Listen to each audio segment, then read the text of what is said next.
Vamos começar de fato a nossa videoaula. Vamos lá? Só lembrando que o nosso tema é esse aí da tela, né? A América e seus povos. Na última aula, a gente começou primeiramente observando essa imagem, né? Que trata de um evento que é a chegada dos europeus finalmente na América, lá pelo século XV e o início do século XVI. E a gente percebeu alguns personagens representados, mas sempre personagens europeus. Somente com um olhar mais atento é que a gente percebe outro povo que também compõe a imagem. Que povo é esse mesmo? Você lembra? Hã? Hã? Hã? Exatamente, o povo nativo, o povo indígena. Nós combinamos na última aula que nós vamos chamar esses povos nativos de povos pré-colombianos. Pré-colombianos porque eles são anteriores à chegada de Colombo à América, né? E é importante a gente destacar que eles são muito diferentes entre si, possuem culturas diferentes, empregam tecnologias diferentes no seu dia a dia, né? Alguns até chegam a ser nômades, enquanto outros formaram grandiosos impérios. Aliás, na última aula a gente estudou um povo que formou um grandioso império, né? O povo asteca, que era nômade, vivia na região de Aztla, lá no sul dos Estados Unidos, e que vagando, procurando um lugar melhor, né, para se viver, fundou uma cidade no século XIV chamada Tenochtitlan. Essa cidade foi fundada a partir de uma dica que um dos deuses astecas tinha dado à população, que quando encontrassem um cacto, em cima desse cacto, uma ave comendo, uma águia comendo uma cobra, ali deveria ser fundada a cidade de Tenochtitlan. A gente viu ainda que essa sociedade asteca era extremamente hierarquizada, tendo o rei, o Tlatoani, no topo dessa pirâmide social, seguido da elite de guerreiros e sacerdotes bem próximos a esse rei, depois de artesãos e camponeses e finalmente os escravizados. Nós vimos que nessa sociedade a alimentação ela era formada principalmente por milho, lembra lá? A base da alimentação do povo asteca é o milho, depois o feijão, pimenta, abóbora, peru, pato do mato e outros alimentos. A gente viu ainda que existiam vários deuses, né? Os astecas eles eram politeístas. Eu não vou ler o nome dos deuses porque na última aula deu meio ruim, né? Não sei se você lembra, se você percebeu. Mas tinha, por exemplo, lá um deus específico para chuva, outro deus, né? Que tinha lá o corpo de serpente emplumada, né? E também outros deuses como referência lá ao sol e à guerra. Bem, mas o que mais chamou atenção na última aula foi o fato dos astecas, em sua religião, cometerem lá os sacrifícios humanos nos rituais. Esses sacrifícios, né, feitos pelos astecas, eles eram, na verdade, práticas religiosas e que tinham função dentro dessa explicação religiosa, de manutenção do universo, para agradar os deuses, né? Já na aula de hoje, está aí o tema da nossa aula. Agora a gente vai estudar os maias. E dá para a gente perceber logo de cara o seguinte, que as primeiras cidades maias elas foram fundadas no ano de 300 antes de Cristo. Se Tenochtitlan foi fundada só no século XIV, dá para a gente perceber que os maias eram povos mais antigos que os astecas, ok? Eles existiram muito tempo antes. Entretanto, o apogeu das cidades, estados maias aconteceu entre o ano de 600 e o ano de 800 depois de Cristo. Os maias chegaram a possuir 60 cidades e mais de 5 milhões de pessoas compunham a população maia. Entretanto, quando os europeus chegaram à América, lá no século XV, começo do XVI, as cidades maias elas já estavam em decadência. Portanto, o contato dos europeus com as populações pré-colombianas foi maior com os astecas, que eram maioria, do que com os maias. Bem, as cidades maias, elas eram autônomas, independentes, ou seja, cada cidade tinha seu próprio governo, seu próprio jeito de funcionar. Nesse aspecto, é muito semelhante com as cidades-estados gregas que vocês estudaram ano passado. As cidades maias também eram cidades-estados, cidades independentes, cidades autônomas. Entretanto, essas cidades elas compartilhavam de algumas coisas em comum, como a língua e a religião. Essas cidades elas se comunicavam através de rotas que podiam ser terrestres ou também fluviais, usando os rios, né, como rotas para se comunicar e principalmente fazer comércio. Transportavam por essas rotas terrestres e fluviais mercadorias como o sal, as pedras de jade, plumas de quetzal, cacau, tecidos de algodão, conchas e cerâmicas. Apesar de muito importante, os maias nunca chegaram a formar um império, justamente por esse fato que a gente estava vendo agora há pouco, pelas cidades serem autônomas, independentes. Já na religião, a gente percebe o seguinte, que a religião maia, ela acabava conduzindo a organização da vida, né, dos povos através de ciclos. Tanto que o calendário maia, que está aqui embaixo, né, essa pedra cravada ali, o calendário, ela tem um formato circular justamente para indicar a ideia de ciclo, né? De que as coisas começam, se desenvolvem, têm um determinado fim em todos os aspectos da vida, até mesmo no tempo. Por exemplo, analisando essa fonte, esse documento histórico, a gente percebe, por exemplo, ali, né, sobre a mitologia dos maias, né, sobre esse referencial religioso importante para os maias, percebe-se lá o seguinte: os maias categorizavam as datas usando 3 calendários diferentes. O Raab era o calendário civil e contava com 365 dias em cada ciclo, sendo o ano dividido em 19 meses, cada um consistindo em 20 dias, exceto por um mês de apenas 5 dias. O Tzolk'in era o calendário dividido que ditava as datas das cerimônias religiosas, subdividido em 28 sessões de 13 dias.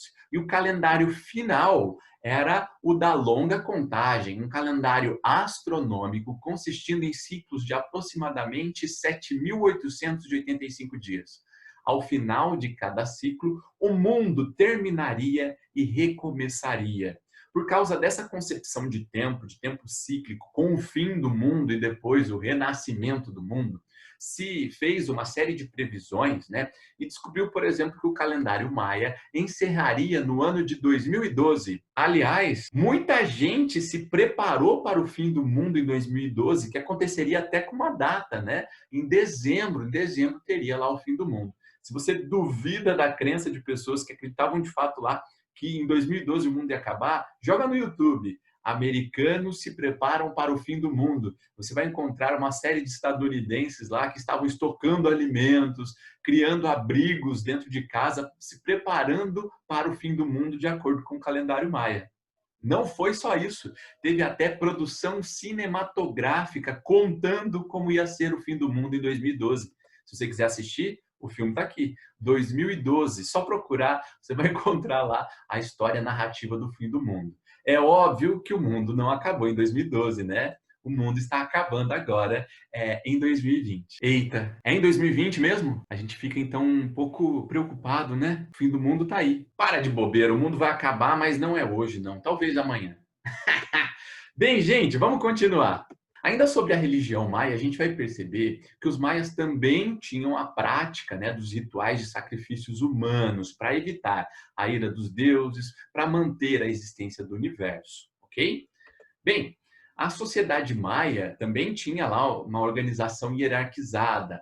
A elite maia era responsável por cuidar de 3 áreas dessas cidades-estados: a religiosidade, a administração, o comércio e, em alguns momentos, também as operações militares.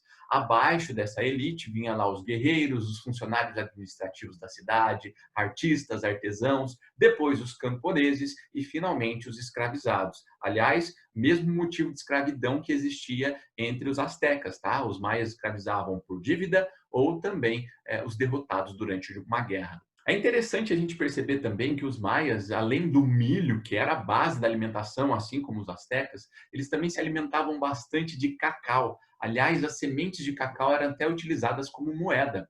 Vai uma tarefa para vocês realizarem em casa, justamente sobre a origem do chocolate.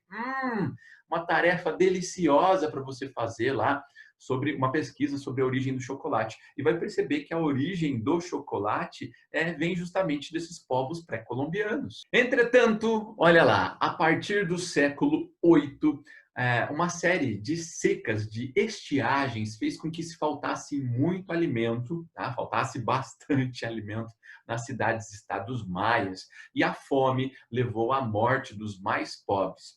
Bem, os que sobraram, os que não morreram de fome, começaram a entrar em conflito, né, esses sobreviventes, e isso levou à decadência do povo maia, antes mesmo da chegada dos europeus. Quando os europeus chegam à América, ainda existem cidades-estados maias, mas já são bem menos importantes, ricas e organizadas como eram até o século IX. Fechou? Não, não fechou não. Ainda temos mais um povo. A gente tem agora os Incas, aliás, que são os meus preferidos, tá? Os povos Incas são os meus preferidos.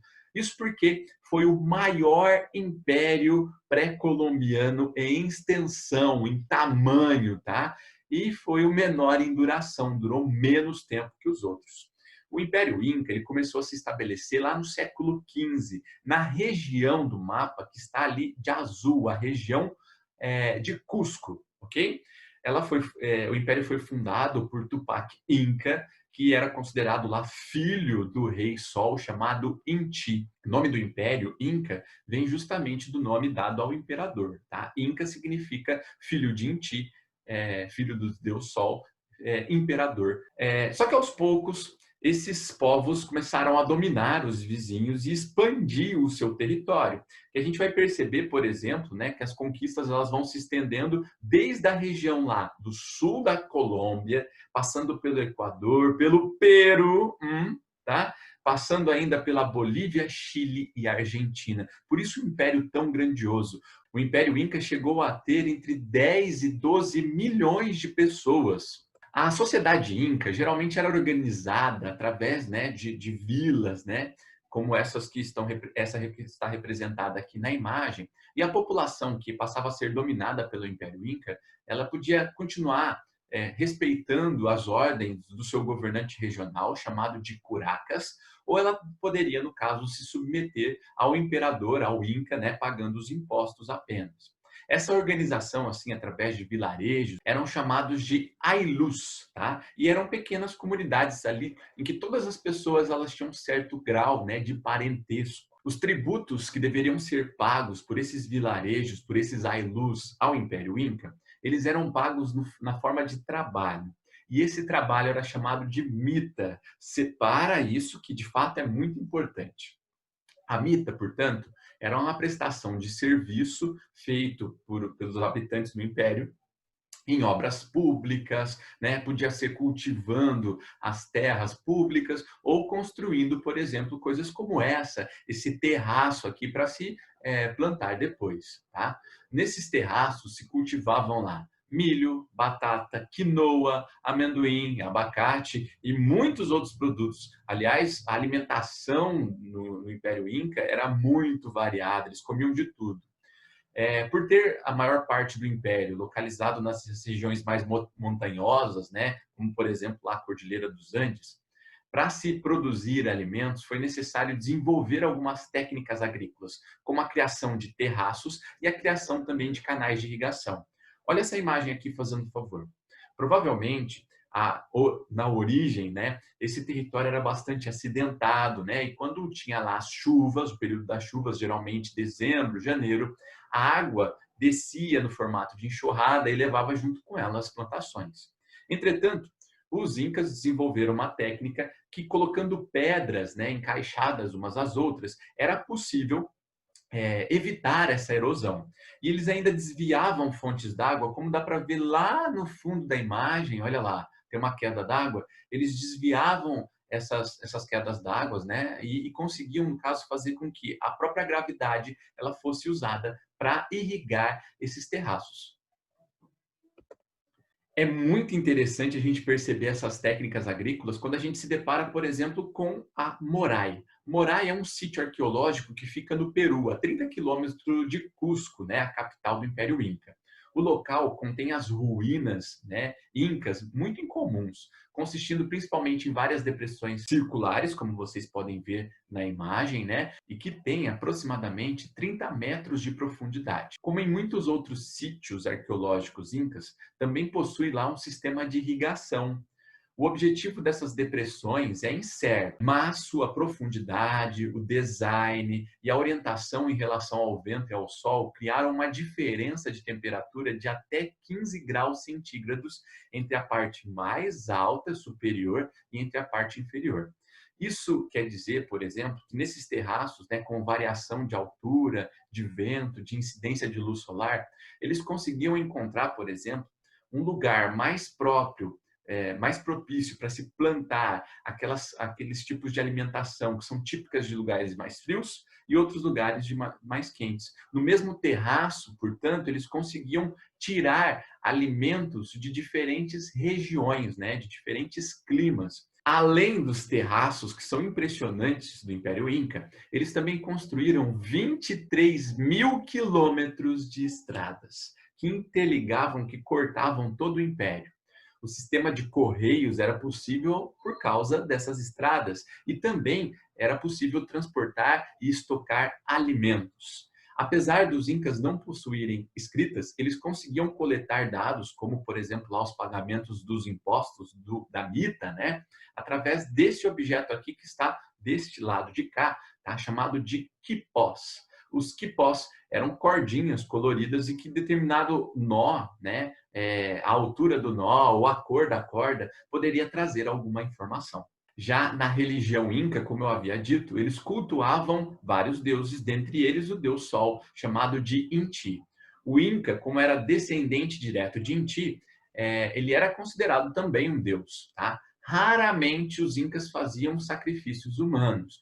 Em alguns casos esporádicos isso aconteceu, principalmente em vésperas de guerra ou numa situação de coroação de um novo Inca. Bem, em 2019, eu e Digníssima fizemos uma viagem até uma cidade, né, as ruínas de uma cidade muito importante também do Império Inca, chamada de Machu Picchu, que significa lá Velha Montanha. Essa cidade ela foi construída no século XV pelo líder inca chamado Pachacuti. E ela é de muito difícil acesso. Eu e Digníssima, a gente demorou lá 2 dias para sair de Cusco e chegar finalmente na cidade de Machu Picchu. A gente andou numa van por 4 horas e meia, só com curvas, subindo a montanha, descendo a montanha, subindo a montanha, descendo a montanha. Depois a gente caminhou a pé com as nossas mochilas lá por 3 ou 4 horas, eu nem sei. Aí a gente dormiu numa cidade, no outro dia acordamos pela manhã e subimos 2 horas de escadaria para chegar em Machu Picchu. Lá nessas ruínas a gente pode observar pirâmides, templos, calendários solares e diversas outras construções feitas em pedra ou adobe, que é um tijolo feito de barro cozido ao sol. A cidade de Machu Picchu, ela foi considerada uma cidade perdida, né, dos incas, porque havia menções, haviam relatos dessa cidade, mas ninguém sabia onde ficava. Foi somente em 1911 que um expedicionário inglês, um aventureiro inglês, chegou à cidade de Machu Picchu. Essa cidade, ela estava num circuito chamado Caminho do Inca, que era composto, além das estradas, né, por alguns túneis perfurados em rochas, que cortava todo o império por 40 mil quilômetros. Entretanto, boa parte desse caminho do Inca, né, era segredo, as pessoas não sabiam exatamente como ele era. O Inca mandou fundar essa cidade, né, exatamente ali, justamente porque ele via naquele espaço da cidade Inca, eu vou mostrar para vocês, um rosto, tá? Um rosto cunhado, né, pelas montanhas, que seria, no caso, o rosto, a manifestação de um próprio Inca. Você não está conseguindo ver o rosto? Vou fazer o seguinte, eu vou pegar essa imagem e vou virar, aí você vai perceber que há um rosto ali, ok? O rosto do Inca em Machu Picchu. Bem, pessoal, encerramos a nossa aula de hoje. A próxima, então, só semana que vem. Lembrando que semana que vem a gente vai começar a estudar os povos pré-colombianos, mas agora da América Portuguesa, os povos do Brasil, ok? E essa aula será online. Olha que beleza! Muitas lives por aí, né? Mas finalmente uma live de história, e uma live com a gente, que a gente é muito mais divertido com esse pessoal das lives.